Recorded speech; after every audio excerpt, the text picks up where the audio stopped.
Hi friends, ఎలా ఉన్నారు? నేను బాగున్నాను. మీరందరూ బాగుండాలని కోరుకుంటున్నాను.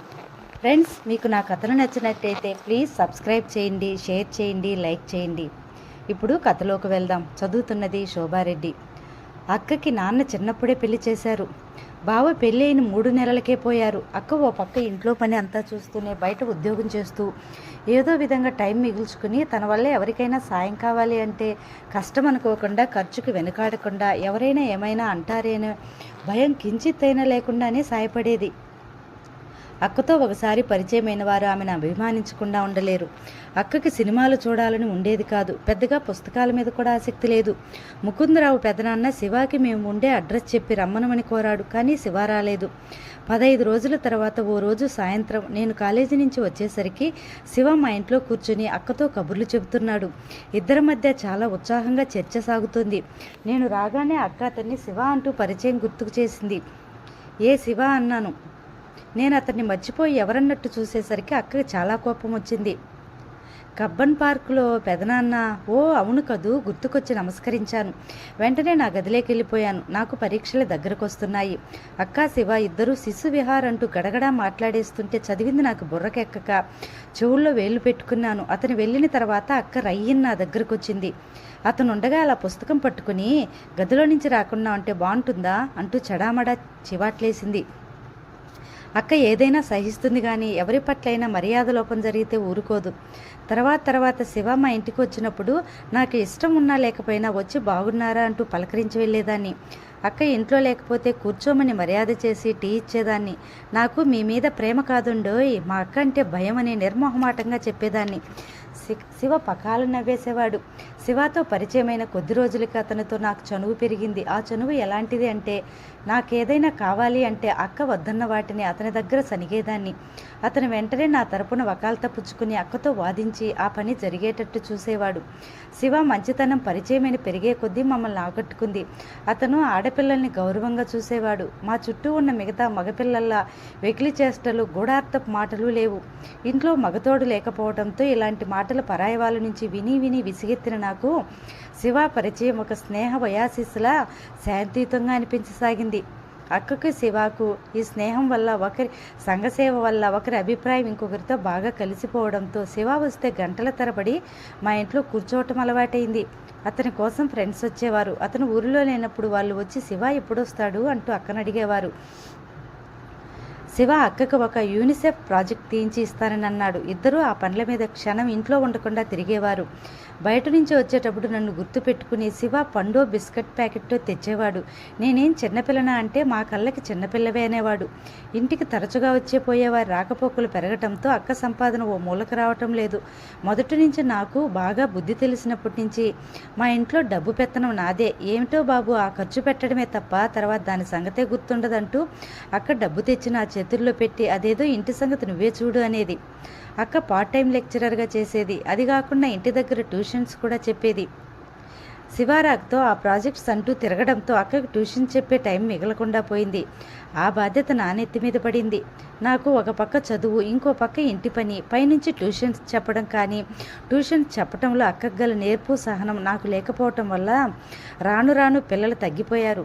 దాంతో రాబడి తగ్గి ఖర్చు పెరిగింది. నేను ఎంత జాగ్రత్తగా, ఎంత పొదుపుగా వాడినా అక్క కోసం వచ్చిపోయే అతిథుల వల్ల అక్క సంపాదనకి, ఇంటి ఖర్చుకి లంగర్ అందేది కాదు. ఎప్పుడూ ప్రతి నెల ఏదో ఒక ఖర్చులే. ఇంటావిడి దగ్గర, పక్కింటి వాళ్ళ దగ్గర చేబదుల్లే. నాకు ఇది నరకప్రాయంగా ఉండేది. ఈ నెల నాకు కాలేజీ ఫీజు కట్టడానికి డబ్బు లేదు. నేను ఏడుస్తూ పడుకుంటే శివ వచ్చాడు. అమూల్య ఏమిటి అలా పడుకుంది అని శివ అడిగితే అక్క చెప్పింది. ఓ సింతేనా, ఎంత కట్టాలి ఫీజు, ఎప్పటికి కట్టాలి? అక్క చెప్పింది. అమూల్య లాంటి మంచి పిల్లలు ఈ కాస్త దానికే ఇంత అధైర్యపడతారా అంటూ చెప్పులేసుకుని వెళ్ళి 10 నిమిషాల తర్వాత తిరిగి వచ్చాడు. డబ్బు ఎల్లుండి వస్తుంది, కట్టేతూ గానీలే, నీ చిన్నారి చేతులతో కమ్మట్టి కాస్త ఇవ్వు అన్నాడు. 3వ రోజున శివ పేరట మా ఇంటికే టీఎంఓ వచ్చింది. శివ వ్రాసి ఇవ్వడంతో నేను పోస్ట్ మ్యాన్ దగ్గర సంతకం పెట్టి తీసుకున్నాను. ఫ్రమ్ అడ్రస్ మనోజ్ అని ఉంది. ఎవరి మనోజ్? శివ అని అడిగాను. హైదరాబాద్లో నాకున్న బ్యాంక్ అన్నాడు. అదేమిటి, అదేం బ్యాంక్ అన్నాను. అది అంతే, మా వాడికి నేను పెట్టుకున్న ముద్దు పేరు అంటూ ప్రథమంగా మీ గురించి చెప్పాడు. నేను ఫీజు కట్టాను. థ్యాంక్స్ శివ అన్నాను. థ్యాంక్స్ నాకు కాదమ్మీ, మా మనుకు చెప్పు. ఆయన నాకు తెలియదుగా. మనసులో అనుకో, పర్వాలేదు.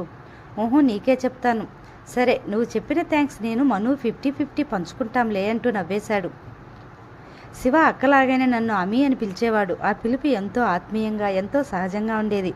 శివ ఒక్కోసారి ఊరు వెళ్ళిపోయి నెలల తరబడి కనిపించేవాడు కాదు. ఉత్తరం పత్రం ఉండేది కాదు. అక్క అలాగే ఓపికగా, నమ్మకంగా ఎదురు చూస్తుండేది. అక్క ఓపికకు నాకు ఆశ్చర్యం వేసేది. ఎప్పుడో మళ్ళీ హఠాత్తుగా ఆకాశంలో నుంచి ఊడిపడ్డట్టు వచ్చేవాడు. మళ్ళీ ఇంటి నిండా సందడి. శివ వచ్చిన రోజున అక్క ముఖంలో ఆనందం చూసి నాకెంతో సంతోషం కలిగేది. ఆ రోజు అనుకోకుండా శివ వచ్చాడు. అక్క ఇంకా కాలేజీ నుంచి ఇంటికి రాలేదు. నేను పాయసం తెచ్చి అతనికి ఇచ్చాను. ఏమిటి విశేషం అన్నాడు. అక్క పుట్టినరోజు అన్నాను. అరే రే, నాకు తెలియదే, నేనేం బహుమతి తేలేదు. అసలు నా దగ్గర డబ్బు కూడా ఎక్కువ లేదు. జేబు చూపించాడు. నేను చెప్తాను, మీరు ఇవ్వండి. అక్కకు జీవితాంతం గుర్తుకుండే అపురూపమైన బహుమతి అన్నాను. ఏమిటది, త్వరగా చెప్పు మరి అన్నాడు. నేను వంట ఇంట్లో నుంచి వెళ్ళి దేవుడి దగ్గర ఉన్న చిన్న కుంకుమరిని తెచ్చి అతని చేతిలో పెట్టాను. ఇదా అన్నాడు ఆశ్చర్యంగా. అవును, మీరు పుట్టినరోజు నాడు ఇది ఇస్తే అక్క కాదనలేదు. ఆమె ముఖానికి కళ తెప్పించే ఆ కుంకుమ కంటే విలువైన బహుమతి ఇంకేదీ లేదు అన్నాను. నేను ఎంత చెప్పినా అక్క వినటం లేదని నా మనసులో బాధ చెప్పాను. శివాకి అర్థమైంది. అక్క వచ్చింది. నేను ఏమీ ఎరగనట్టు లోపలికి వెళ్ళిపోయాను. శివ అక్కకి ఇచ్చినట్టున్నాడు. శివ, ఏమిటది? అక్క అనటం వినిపిస్తోంది. చాలా ఆలస్యంగా ఇస్తున్న బహుమతి, కాదంటే వెళ్ళిపోతాననటం వినిపించింది. అక్క లోపలికి వచ్చింది. అమ్మీ, ఇటు చూడు, శివ నా కోసం ఏమి ఇచ్చాడు అంది. అక్క ముఖాన చిన్న కుంకుమ బొట్టు. అక్క ముఖాన్ని అది ఎంత మార్చిందో, ఎంత కల తెచ్చిందో. నేను ఆపుకోలేని సంతోషంతో అక్కని కౌగిలించుకున్నాను. అక్క, తుడిచేయకు ప్లీజ్, ఇది నీకు 1000 నగలు పెట్టినంత కలగా ఉంది అన్నాను. అక్క కోసం ఇంతలో ఉదయ్ వచ్చాడు. ఉదయ్ హౌస్ సర్జన్గా చేస్తున్నాడు. పక్క ఇంట్లో ఉంటాడు. అక్క ఆ వీధిలో పనివాళ్ళ పిల్లలను అందరినీ ఉదయ్ చేత వారానికి ఒకసారి పరీక్ష చేయించి మందులు రాయించేది. ఉదయ్ నాన్న మా పెదనాన్న క్లయింట్. అక్క ఉదయ్తో మాట్లాడుతుంటే నేను శివ దగ్గరకు వచ్చి రహస్యంగా, శివ చాలా థ్యాంక్స్ అని వెళ్ళబోయి ఆగి, ఇది మీ మనుకి పంచకు, మొత్తం నీకే సుమా అన్నాను. శివ పకాలను నవ్వాడు. ఆ విధంగా మనోజ్గా మిమ్మల్ని చూడకపోయినా మీ గురించి శివ నోటి వెంట తరచుగా మీ సంగతులు విని విని శివతో పాటు మీరు కూడా మాకు తెలిసిన వ్యక్తులు అయిపోయారు. అక్కకి శివ అంటే చెప్పలేని ఇష్టం.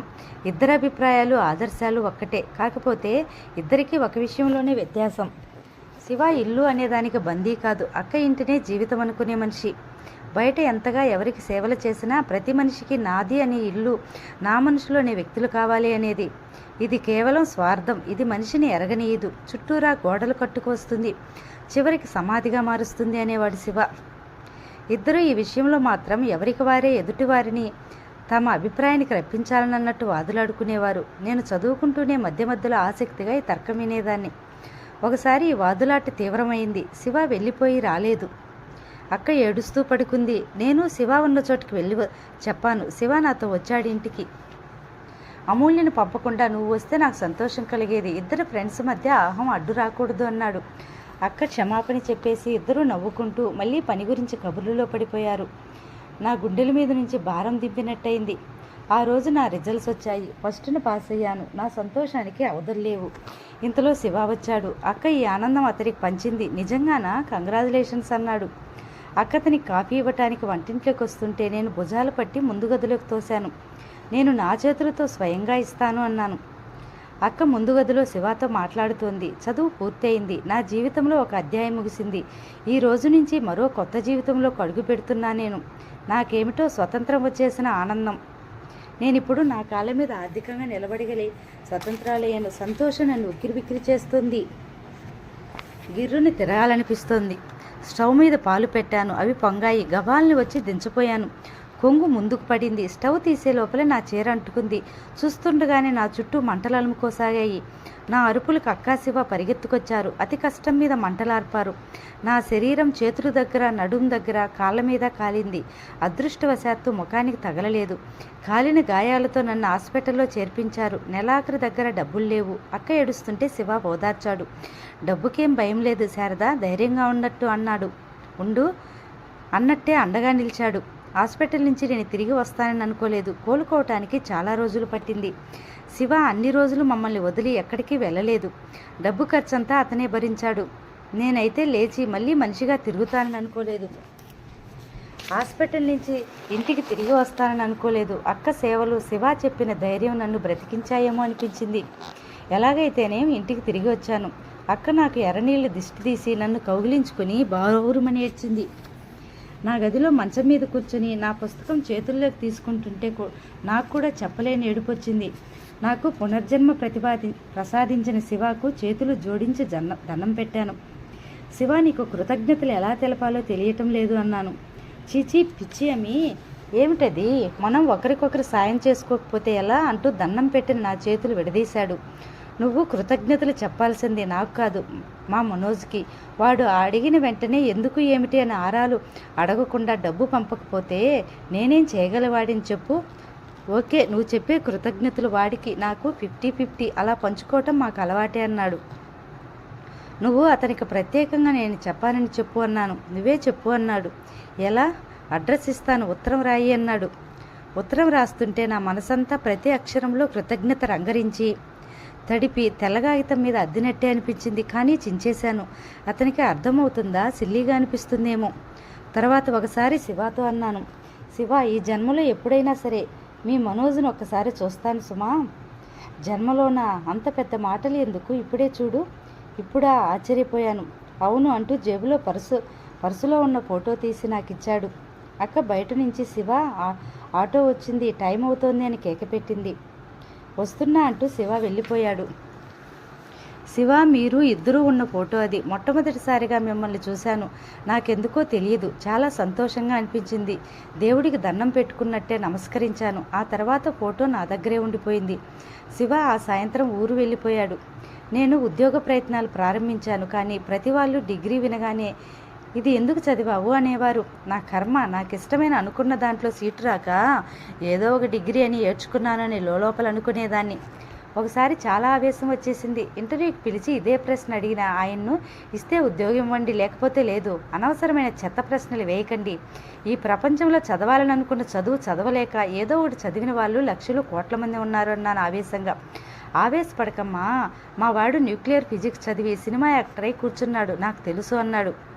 ఆవేశం కూడా అనర్థమే. ఎందుకంటే కోపం వస్తే ఎక్కువ శక్తి ఖర్చు అవుతుంది. ఆ శక్తి పుచ్చుకోవాలంటే ఎక్కువ ఆహారం తీసుకోవాలి. అక్క నన్ను శాంతపరిచేది. ఎప్పుడూ రోజులు బాధాకరంగా ఉండవమి. ప్రతి మనిషికి మంచి రోజులు ఎప్పుడో ఒకసారి తప్పకుండా వస్తాయి, అధైర్యపడకు. అదొక్కటేగా మనకి ఉన్న సంపద, ధైర్యం అన్నాను. నాకు డబ్బు ఇబ్బందులంటే చెడ్డ భయం. చేతిలో డబ్బు లేకపోతే రోజు గడవదు, ఖర్చులు ఆగవు. ఎవరినైనా అడగాలంటే ప్రాణం పోతుంది. అప్పు అంటే నాకు హడలు. నా దగ్గర డబ్బు లేనప్పుడు వచ్చి వారు బాకీ తీర్చమని అంటే ఈ బాధలకే సతమతమవుతున్న నాకు పులి మీద పుట్రలా ఇంకోటి జరిగింది. అక్కకి నెల తప్పింది, తల్లి కాబోతుందని తెలిసింది. నేను భయపడ్డాను.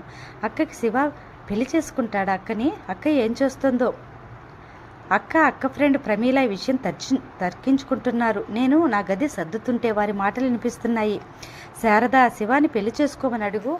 నా కంఠంలో ప్రాణం ఉండగా అడగను. అతనికి ఈ పెళ్లి బంధాల మీద నమ్మకం లేదు. నేను పెళ్లిలోకి లాగటానికి వేసిన ఎత్తు అనుకుంటాడు. కాదని నచ్చచెప్పు. ఇది సంజాయిషీలు నచ్చచెప్పటాలు చేసే విషయం కాదు. పోనీ అబార్షన్ చేయించుకో. అలా అనుకు ప్రమి. ఈ బిడ్డ నాకు ప్రాణం, నేను పెంచుకుంటాను. ఎలా పెంచుతావు శారదా? అది అంత తేలిక అనుకుంటున్నావా? ఇప్పటికే నువ్వు బొట్టు పెట్టుకోవడం, పూలు పెట్టుకోవడం చూసి నలుగురు 4 రకాలుగా అంటున్నారు.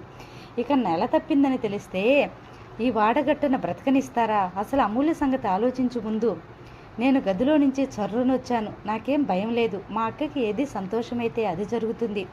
అదే నా అంగీకారం కూడా. ప్రమీల, నువ్వు అక్కని మరీ భయపెట్టేస్తున్నావు. ఇది బాగాలేదు అన్నాను రోషంగా. ఇప్పుడు నేనేమన్నాను అంది ప్రమీల. నాకు అర్థమైంది. అక్క తనకు పుట్టబోయే శిశువును వదులుకోవటానికి సిద్ధంగా లేదు. కానీ శివ పెళ్లికి అంగీకరించడని కూడా ఖచ్చితంగా తెలుసు.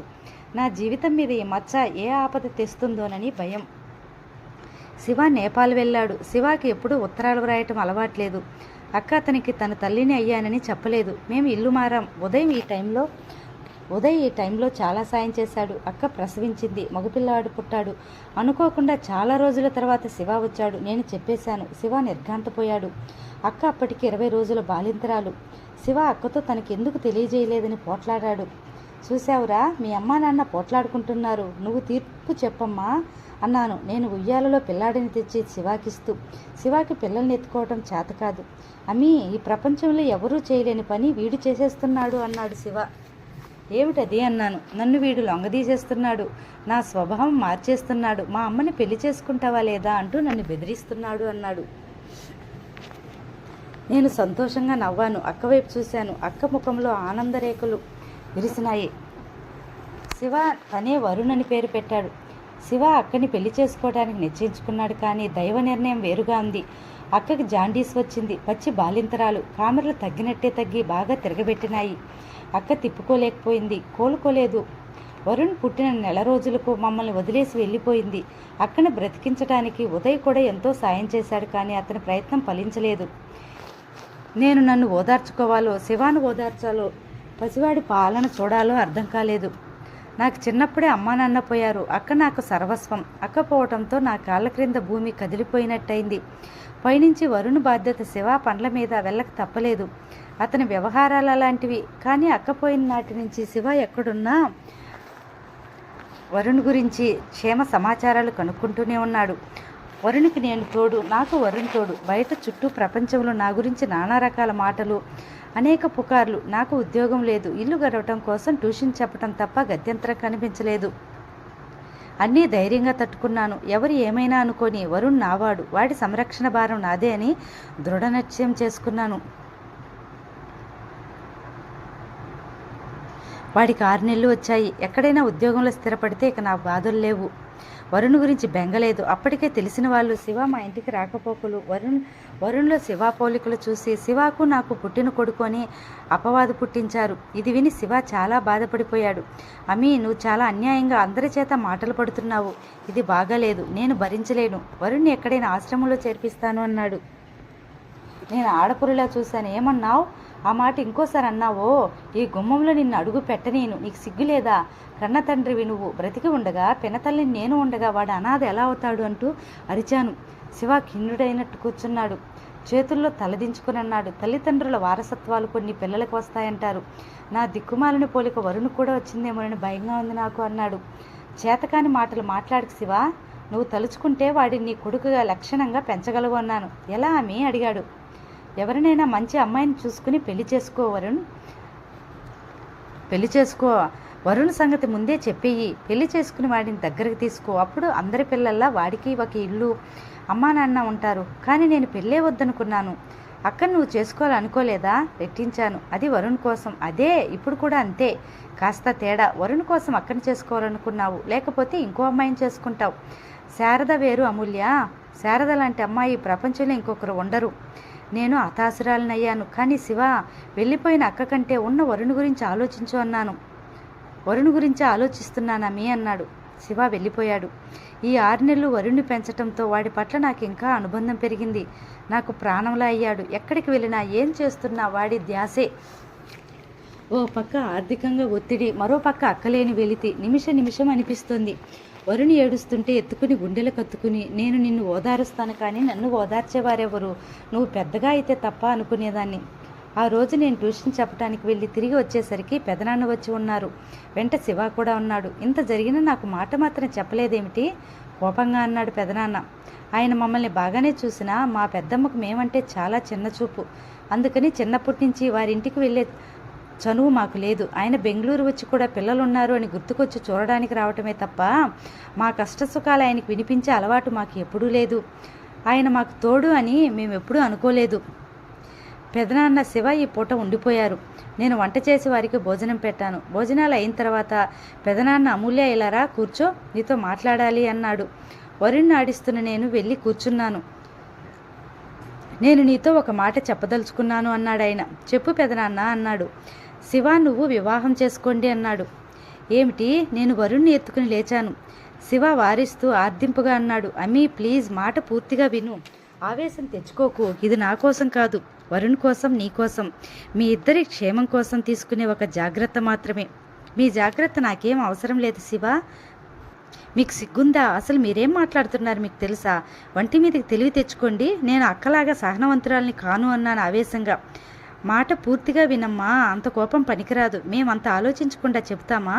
పెదనాన్న నచ్చ చెప్తున్నట్టుగా అన్నాడు. మీ ఈ పెళ్లి ఒక ఏర్పాటు మాత్రమే. వరుణ్ శివ కొడుకుగా వాళ్ళ ఇంట్లో అన్ని అధికారాలతో ఆస్తికి వారసుడిగా పెరగటానికి చేస్తున్న ఒక మార్గం మాత్రమే. ఆ మార్గానికి ఈ పెళ్లి అనే బురక అవసరం లేదు. అయినా వరుణ్ ఇప్పుడు ఎవరికి భారంగా లేడే. వాడి బాధ్యత నేను మోయలేను మొర్రో అని మీతో వచ్చి మొరపెట్టుకోలేదే. నువ్వు ఆవేశపడితే నష్టమే తప్ప ఏం లాభం లేదమ్మా. శివ నేను చాలా ఆలోచించాం. శివాకి వరుణ్ గురించి ఎంత వెదగా ఉందో నీ గురించి కూడా అంతకంటే రెట్టింపు ఆందోళనగా ఉంది. వరుణ్ మూలంగా నీ భవిష్యత్ చెడిపోకూడదు. మీరు చెప్పే మార్గం నా భవిష్యత్తుకు బంగారు సింహాసనం వేస్తుందా అన్నాను కోపంగా. అలా కసురుకోకు, ఇది చాదస్తమని తీసిపారేయకు. ఈ పెళ్లి జరిగినట్టు ఎవరికీ తెలియదు. 1 నెల రోజులు లేక 2 నెలల తర్వాత నువ్వు శివ విడిపోతారు. వరుణ్ శివ ఆస్తికి ఉత్తరాధికారి అవుతాడు. ఇంత పిచ్చి ఏర్పాటు నేను ఎక్కడా వినలేదు. నువ్వేం ప్రపంచం చూసావని, నీకు అనుభవం ఏముందని, ఆస్తిని రక్షించుకోవటానికి అన్యోన్యంగా ఉండే ఆలుమొగులు విడిపోయినట్టుగా కోర్టులో నేను విడాకులిప్పించిన కుటుంబాలు ఉన్నాయి. తన కొడుకు భర్తకు పుట్టకపోయినా పుట్టినట్టు దావేసి ఆస్తి గెలిచిన ఆడవాళ్ళున్నారు. ఈ ప్రపంచంలో అసహజం అంటూ ఏదీ లేదమ్మా. అవసరం బట్టి నడుస్తుంది. ఇందులో నాకు తప్పేం కనిపించటం లేదు. నువ్వు ఒప్పుకుంటే అటు శివాకు ఇటు మీ అక్క కొడుక్కి న్యాయం చేసిందాని అవుతావు. ఈ నిందలు ఈ గోలకుంటే గుటిచప్పులు లేని నిర్ణయం చాలా నయం. నువ్వు బాగా ఆలోచించు, నేను మళ్ళీ వస్తాను అన్నాడు. పెదనాన్న ఊరు వెళ్ళిపోయారు. శివ ఉండిపోయాడు. అమ్మీ, ఈ పెళ్ళి బాంధవ్యాలంటే నాకు సుతమారము గిట్టదు. నేను స్వేచ్ఛాజీవిని. కానీ నా పొరపాటు అప్రత్తమం. వరుణ్ ఈ లోకంలోకొచ్చాడు. వాడి జీవితం నాలాగా కాకూడదు. వాడు సుఖంగా నీడలో ఇంటి పట్టున నానే వారి మధ్య పెరగాలి. ఒంటరితనం అనుభవించకూడదు. మామూలుగా అయితే నేను సరాసరి ఇంటికి తీసుకెళ్ళిపోయేవాడిని. కానీ మా అమ్మమ్మ ఉందే, చెప్పానుగా, ఆవిడ ఒక రాక్షసి అన్నాడు శివ. పోనీ మీ మనువుకి చెప్పు. ఇది నాకు మొట్టమొదటి వచ్చే ఆలోచనే, కానీ లాభం లేదు. మనువుకు వరుణ్ విషయం తెలిసిందంటే ఒక్క క్షణం కూడా ఇక్కడ ఉండనీయడు. సరాసరి ఇంటికి తీసుకెళ్తాడు. బామ్మ పోట్లాట లక్ష్యపెట్టడు. వారిద్దరి మధ్య నా మూలంగా ఘర్షణ రావటం, దానికి నేను భయపడుతున్నాను. నేను తలపట్టుకుని కూర్చున్నాను. మీ మనువుకి తర్వాత మాత్రం తెలియదా అన్నాను. తెలిసినా పర్వాలేదు. వరుణ్కి అధికారికంగా వచ్చే హక్కు ఎవరూ కాదనలేరు. నువ్వు నా సంగతి ఆలోచించలేదు. తర్వాత నేనేం చేయాలి? నీ ఇష్టం వచ్చిన వారిని వివాహం చేసుకోవచ్చు. నేనే మంచి సంబంధం చూస్తాను. ఏడ్చినట్టుంది. నన్ను ఎవరు చేసుకుంటారు అప్పుడు? పిచ్చి అమ్మి, ఇప్పుడు మాత్రం ఎవరైనా నీ జీవితంలోకి రావటం సులభం అనుకుంటున్నావా? నీ జీవితంలో వరుణ్ గురించిన ప్రశ్న అడుగడుక్కి వేధిస్తుంది. ఇది నేను శారద కలిసి నీకు ఇచ్చిన బహుమతి. నేను నీ గురించి కూడా ఎక్కువ బాధపడుతున్నాను. నువ్వేమో వరుణ్ వదులుకోవటానికి ఇష్టపడడం లేదు. వరుణ్ నీ నుంచి దూరం చేయాలని నేను కూడా అనుకోవటం లేదు. మధ్య మార్గం పెదనాన్ని చెప్పినదే ఇది. ఇది నాకు బాగానే ఉంది. నాకు పెదనాన్ని ఇదే దుర్బుద్ధితో చెప్పిన ఆలోచనగా అనిపిస్తుంది. ఏమో, నాకు మాత్రం ఇందులో వరుణ్ది నీది క్షేమం కనిపిస్తుంది. నీకు తెలియదమి, నేను హఠాత్తుగా ఏమైనా అయితే నువ్వు చాలా చిక్కుల్లో పడతావు. ఏమవుతావు శివ? నీకు ఎప్పుడూ చెప్పలేదు అంటూ శివ మొదటిసారిగా తన జీవితాన్ని అంటి ఉన్న అపాయం చెప్పాడు. నాకు ఎవరో తెలియదు. నేను క్షేమంగా ఉండటం గిట్టని వారున్నారు. బహుశా అది అమ్మమ్మ పని అయి ఉంటుందని అనుకుంటున్నాను. ఛీ, అదేమిటి శివ? ఆవిడికి మా నాన్న అంటే అసహ్యం. ఆవిడ ఆస్తులు నాకు భాగం ఉందని భయం. నేను ఎప్పుడు ఏం చేస్తాను అని హడలు. మనువు లేకపోతే నేను ఆవిడ అనుకున్నంత పని చేసేవాడినే. మనువుకి ఆవిడంటే పిచ్చి ప్రేమ. ఆవిడ ఆత్మీయతను ఒక ఆయుధంగా ఉపయోగిస్తుంది. దాని ద్వారా మనుషుల్ని కట్టుపడేసుకుని బానిసలుగా చాకరీ చేయిస్తుంది. చిత్రం ఏంటంటే ఆ కట్టిపడేసిన వ్యక్తి కూడా తను బందీనయ్యానని తెలియదు. ఆవిడికి నేను ఆవిడ చెప్పిన మాట విని ఆవిడికి దగ్గరగా ఉండాలని ఆశ. నేను అలా దగ్గరైన నాడు మనుని ఇంట్లో నుంచి వెళ్ళగొడుతుంది అని నాకు తెలుసు. అందుకే నేను ఆవిడ ఛాయలకు కూడా వెళ్ళను. దూరంగా ఉండి ఏడిపించటమే నా లక్ష్యంగా పెట్టుకున్నాను. నేను చిత్రంగా చూస్తూ మౌనంగా నిలబడిపోయాను. శివ ఈ లోకంలోకి వెళ్ళిపోయినట్టు చెప్పసాగాడు.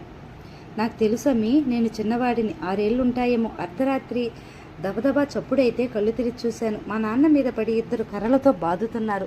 అమ్మ ఇంట్లో లేదు. తెలుగు మాస్టర్ భార్యకు పురుడు వస్తే వెళ్ళింది. నాన్న చచ్చిపోయాడు. చంపేశారు వాళ్ళు. నాకెంత భయం వేసిందో. తర్వాత అమ్మతో కలిసి అమ్మమ్మ దగ్గరకు వచ్చాం. నన్ను తిట్టేది. అమ్మ నూతిలో పడి చచ్చిపోయింది. అమ్మ చావుకు కూడా ఆవిడే కారణం. పెద్దయిన తర్వాత అర్థం చేసుకున్నాను. మా నాన్నను చంపేస్తే కూతురింటికి తిరిగి వస్తుందని ఆశపడింది. మా అమ్మ ఆవిడ ఆశను నెరవేర్చినట్టే వచ్చి మళ్ళీ ఆశాభంగం కలిగించింది.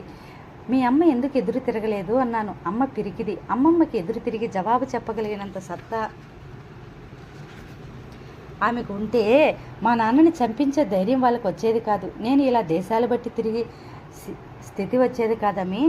నువ్వు నిజంగా ఆ ఇంట్లో అడుగుపెట్టి ఆవిడని ఏడిపించుకుని తింటే నాకు చాలా సంతోషంగా అనిపిస్తుంది. నాకు ఏడిపించాలని అనిపిస్తోంది అన్నాను. కానీ ఇది ఆట కాదు, జీవితం. నా జీవితం, నా హద్దులేమిటో నాకు తెలుసు. తర్వాత శివ ఇదే మాట్లాడేవాడు. అతని తపన ఏమిటో నాకు అర్థమైంది. వరుణ్ శివ కొడుకుగా అధికారంతో హక్కుతో ఆ ఇంట్లో వాళ్ళ అమ్మమ్మ కళ్ళ ముందుకు వెళ్ళాలి. ఆవిడ ఏం చేయలేని పరిస్థితి. అదే ఆవిడికి తగిన జవాబు. శివాకు ఆ స్థితికి రావాలని ఉంది. దానికి నేను తప్ప ఎవరు అర్థం చేసుకుంటారు, ఎవరు సాయం చేస్తారు? పెళ్ళి అయిన వెంటనే వీలైతే ముందే మనోజ్కు మాత్రం దాచకుండా చెప్పేస్తానని అన్నాడు. నేను ఆలోచనలో పడ్డాను. ఆలోచనలతో నా తల దిమ్మెక్కిపోతుంది. వరుణ్ చూస్తుంటే ఈ విషయంలో నేను పిరికిదానిలా వెనక్కి అడుగు వేస్తే వాడికి రావలసిన డబ్బు రాకుండా అన్యాయం చేసిన దాన్ని అవుతానా? వాడి భవిష్యత్తును చేతులారా తిలోదకాలు ఇచ్చినట్టు అవుతుందా? నేను ఎంత పెంచినా శివ కొడుకుగా ఆ డబ్బు, ఆ దర్జా ఎలా తీసుకురాగలను? నేను ఎలాగో పెళ్లి చేసుకోవాలని అనుకోవడం లేదు. ఎందుకంటే వరుణ్ ఉనికి నా జీవితంలో ఒక ప్రశ్నార్థకం. శివ అన్నమాట అక్షరాల నిజమే. వరుణ్ గురించిన అనుమానాలు పెట్టుకోకుండా ఎవరు నన్ను ఆదరిస్తారు? శివ అన్నట్టు పెళ్లి కాకుండా తెల్లేని స్త్రీ కంటే భర్తను వదిలేసిన స్త్రీని లోకం కాస్త క్షమిస్తుంది. శివ నన్ను ఎలాంటి అనుమానం లేకుండా అంగీకరించమని అడుగుతున్నాడు. కానీ అతని పట్ల ఎనలేని కృతజ్ఞత ఉంది. కానీ ఇంకే సమస్య అయినా అవునని సాయం చేసేదాన్ని. నా నిండు జీవితం వరుణ్ణి తీసుకుని దూరంగా ఎక్కడికైనా వెళ్ళిపోదామా అనుకున్నాను. అది పిరికితనం కాదా? నేను కాదు అంటే నన్ను ఎవరూ బలవంతం చేయరు. కానీ మాకున్న ఒక్క శివాను దూరం చేసుకుంటే వరుణ్కు నాకు ఇంకా దిక్కెవరు? శివ దాపరం లేకుండా జరగబోయేది చెప్పాడు. అతను అన్న మాటకు నిలబడే మనిషి. తన క్షేమం కంటే ఎదుటివారి సుఖానికే ప్రాధాన్యత ఇస్తాడు. నిర్ణయం తీసుకోవాల్సిన బాధ్యత నా మీదనే పెట్టాడు. పెదనాన్న ఉత్తరం రాశారు. నువ్వు అనవసరమైన పిచ్చి పిచ్చి ఆలోచనలతో మనసు సందేహంతో పాడు చేసుకోకు. నేను నీ నుంచి నీ క్షేమం కోరే శివాకి సలహా ఇచ్చాను. పెళ్ళైన తర్వాత మీ ఇద్దరు విడిపోవచ్చు. ఆ ఏర్పాటు ముందే చేస్తాను. నువ్వు భయపడొద్దు. నీ పిరికితనంతో వరుణ్కి రావాల్సిన ఆస్తిని దూరం చేయకు. ఒప్పుకో. శివ చెప్పేది, పెదనాన్ని చెప్పేది ఒకటే. వరుణ్ భవిష్యత్తు చెడగొట్టవద్దని. ఈ చిన్న సాయం చేయటంలో తప్పు లేదని. శివ వచ్చాడు. వరుణ్ ఎత్తుకుని ఉన్న నన్ను అడిగాడు. ఆలోచించావమ్మి? నేనేం చేసుకోలేకపోతున్నాను శివ. నా మీద నమ్మకం ఉంచు. నీకోసం నా ప్రాణమైనా ఇవ్వగలను. కానీ సందేహించుకు. నా మాటగా విను. మనసు నిబ్బరం చేసుకో. నేను మాట్లాడలేకపోయాను. నాకు స్టవ్ ప్రమాదంలో ఒళ్ళు కాలి హాస్పిటల్లో చావు బ్రతుకుల్లో ఉన్నప్పుడు శివ చేసిన సాయం జన్మలో మర్చిపోగలనా? అమ్మి, నాకు నువ్వు వరుణ్ సుఖంగా ఉండే ఏర్పాట్లు చేస్తే తప్ప శాంతిగా ఉండదు. నేను ఏ పని శ్రద్ధగా చేయలేకపోతున్నాను. పెదనాన్ని చెప్పిన ఈ పద్ధతిలో భయపడాల్సింది ఉంటే నేను నిన్ను అడగను. నేను నిట్టూర్చాను. సరే శివ, నీ ఇష్ట ప్రకారమే జరగని అన్నాను. ఇది నేను ఒక కర్తవ్య నిర్వహణగా భావిస్తున్నాను తప్ప నా ఇష్టాలతో ప్రమేయం లేకుండా పక్కకు తోసేశాను. శివ నా తల మీద చేయి ఆనించాడు. ఇది నీకు సుఖంగా మారాలని మనసారా కోరుతూ ఆశీర్వదిస్తున్నానని అన్నాడు. శివ మీకు పెళ్ళి చేసుకోబోతున్నట్టు ఏర్పాట్లు చేయాలని ఫోన్ చేశానని చెప్పాడు.